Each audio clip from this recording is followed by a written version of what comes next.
Hey peeps, what's up? Munchie here, back with another video, and in this video I'm going to show you how you can install subwoofers on your Mustangs years 2005 through 2014. So here it is. This is the 2013 and I have a pair of 12s in a sealed box in the trunk. Now this video is going to be a brief overview of how you can install a subwoofer on your Ford Mustang. I have detailed videos for most of the steps I'm going to show you about, which can be found in the description of this video, and of course all the parts which you need are also linked in the description. So without any further delay, let us get down to business. Now the first step is to get RCA outs from the head unit of Shaker 500 or the shaker system which you have on your Ford Mustang. Out of the box, this does not come with RCA out, so either you're going to tap into your amp output on the bottom left, which requires splicing the wires. I was looking for a plug-and-play solution, so I bought the pack harness. The exact model is PAC AOEM FRD 24, and you have to remove this radio, attach the harness, which gives you your RCA outs along with remote out. So that is another advantage of the pack AOEM harness. However, I do have another trick in the video wherein if you already have a head unit with RCA outs, you can get remote from the trunk as well. But I removed all of this. There's a separate video for that linked in the description, and I got my RCA out and remote from the pack harness for the Shaker 500 or the Ford systems. And then I removed this panel on the driver side. This panel popped out, this thing popped out. Underneath the carpet, I am running my RCA cable. You can of course run it along the headliner as well, whatever is easier for you. For me, running it along the carpet on the bottom here was easier. So here it is. That is where the RCA cable is running, and it goes under the backrest over there, and it goes into the trunk. Of course, you will have to remove the rear seats. Now, once the RCA cable was in the trunk, I ran it underneath the backrest and then all along the side over here. So this is still the driver side, and then this here is the RCA cable. So right here, this is the RCA cable. We are running it all along here. We have removed the liner which is over here, and then it plugs into the amp. So the amp here is on the passenger side. I used a piece of wood to mount it. There are holes over there already, so you do not have to drill any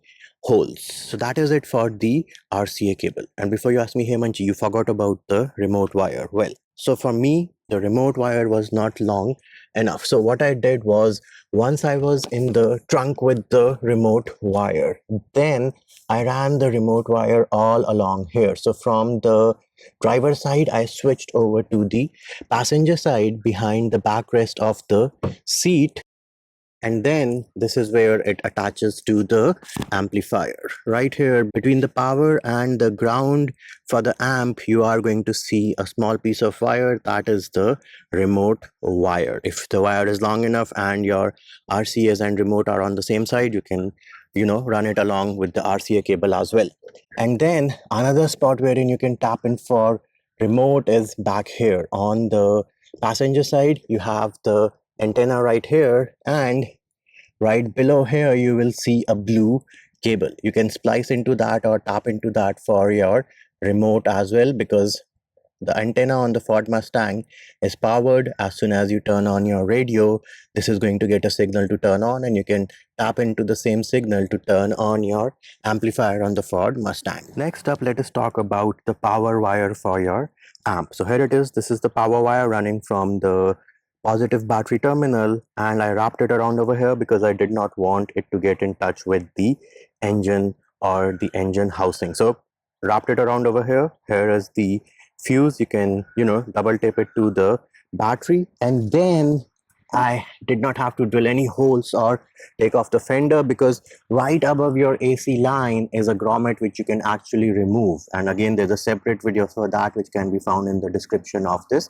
video. And then this power wire comes into the cabin on the passenger side. So here it is. Up here is where the wire is. This is it. This is the wire, running it all along over here, and then it goes into the trunk. There it is. That is where it is going into the trunk and eventually connects to the amp, which is mounted on the passenger side. The next thing you need is ground. So for ground, again, I do have a separate dedicated video, but to make it super quick, you have a factory ground, which is pretty good, and that is what I am tapping into. This is near your passenger side tail light, and you remove the plastic piece over here and you will see a factory ground. So that is what I'm using. You do have two more over here. I just prefer to use this one because I was getting good ground from this.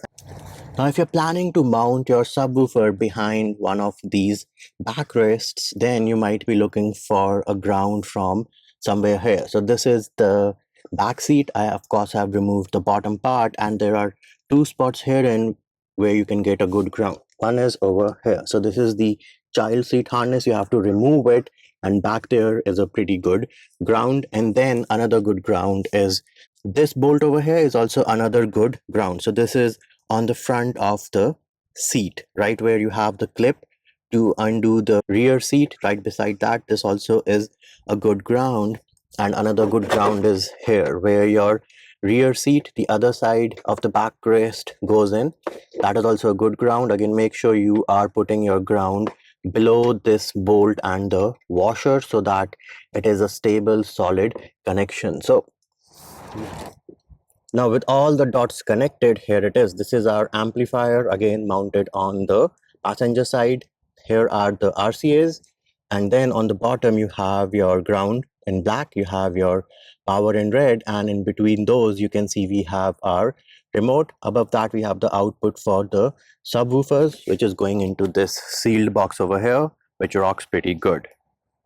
And there it is, peeps. That is how you install a subwoofer or two on your Ford Mustangs from 2005 through 2014. And in case you're wondering what are these for, well, this is a makeshift solution to ensure that the subwoofer box does not flip or tip over on either side under heavy braking or under heavy acceleration. And I am going to make a dedicated video about how to secure a subwoofer box in the trunk of your Ford Mustang. So stay tuned for that.